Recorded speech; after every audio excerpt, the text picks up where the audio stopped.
Hi friends, welcome back to digital diaries by Jilani.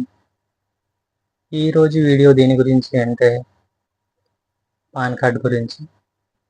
April 1వ తారీఖు నుంచి ఇన్కమ్ ట్యాక్స్ డిపార్ట్మెంట్ అనేది ఒక కొత్త రూల్ అనేది పాస్ చేసింది.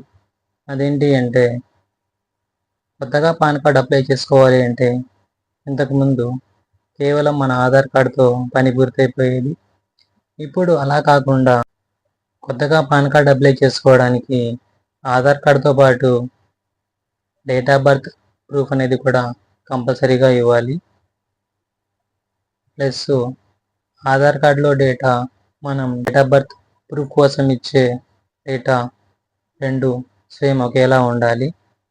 మన నేమ్స్ స్పెల్లింగ్స్ అనేవి రెండు ఆధార్ కార్డ్ అండ్ మనం డేట్ ఆఫ్ బర్త్ ప్రూఫ్గా ఇచ్చే డాక్యుమెంట్లో కూడా రెండు సేమ్ స్పెల్లింగ్తో ఉండాలి.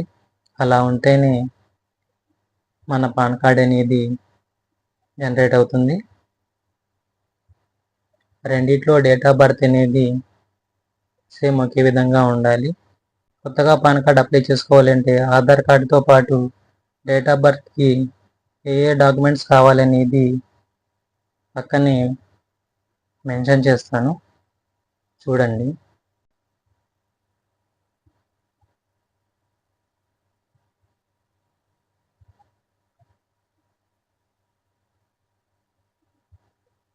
ప్లస్ మనకు ఇక్కడ ఒక చిన్న బెనిఫిట్ అనేది ఉంది. మనం క్యాస్ట్ సర్టిఫికేట్ అనేది అప్లై చేసుకుంటాం కదా, అందులో డేట్ ఆఫ్ బర్త్ అనేది మన ఆధార్ కార్డుతో మ్యాచ్ అయితే ఆ క్యాస్ట్ సర్టిఫికేట్ని యూజ్ చేసుకొని కొత్తగా పాన్ కార్డ్ అప్లై చేసుకోవచ్చు. అసలు ఈ పాన్ కార్డ్ అంటే ఏంటి, దాని ఉపయోగాలు ఏంటి అనేది ఈ వీడియోలోనే మీకు పూర్తిగా ఎక్స్ప్లెయిన్ చేస్తాను.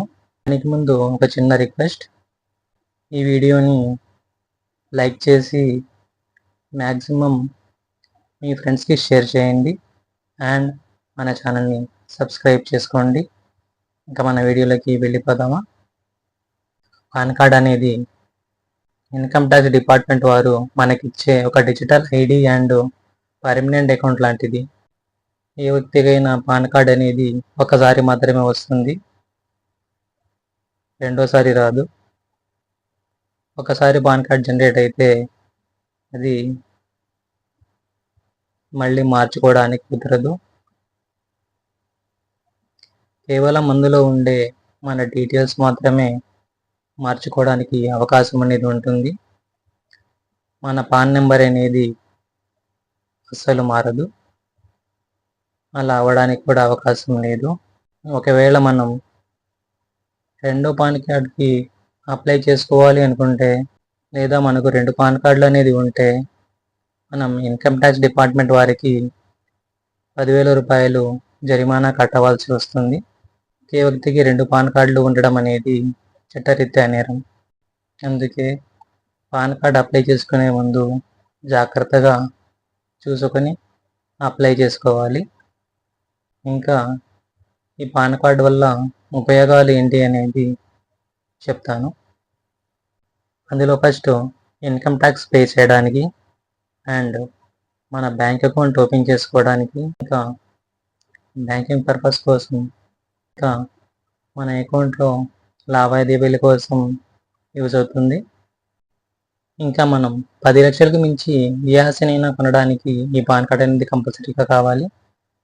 ఇంకా మనం ఏదైనా వాహనాలు కొనుక్కోవడానికి ఈ పాన్ కార్డ్ అనేది కంపల్సరీగా సబ్మిట్ చేయాల్సి వస్తుంది.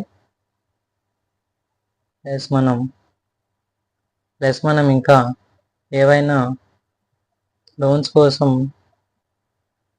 అప్లై చేసుకోవాలి అంటే కంపల్సరీగా ఈ పాన్ కార్డ్ అనేది కావాలి. అండ్ మన సిబిల్ అండ్ క్రెడిట్ స్కోర్ అనేది ఈ పాన్ కార్డ్ ద్వారానే తెలుసుకోగలుగుతాం. పాన్ కార్డ్ వల్ల ఇంకా చాలా ఉపయోగాలు ఉన్నాయి, వాటి గురించి చెప్పాలంటే ఇంకా చాలా టైం పడుతుంది. దాని గురించి మళ్ళీ ఇంకో వీడియో చేస్తాను. అప్పటిదాకా మన ఛానల్ని చూస్తూనే ఉండండి. ఈ వీడియో మీకు నచ్చినట్టయితే లైక్ చేయండి అండ్ షేర్ చేయండి. మన ఛానల్ని సబ్స్క్రైబ్ చేసుకోండి. అండ్ ఈ వీడియో మీకు ఎలా అనిపించిందో కూడా కింద కామెంట్లో తెలియజేయండి. Thanks for watching. బాయ్.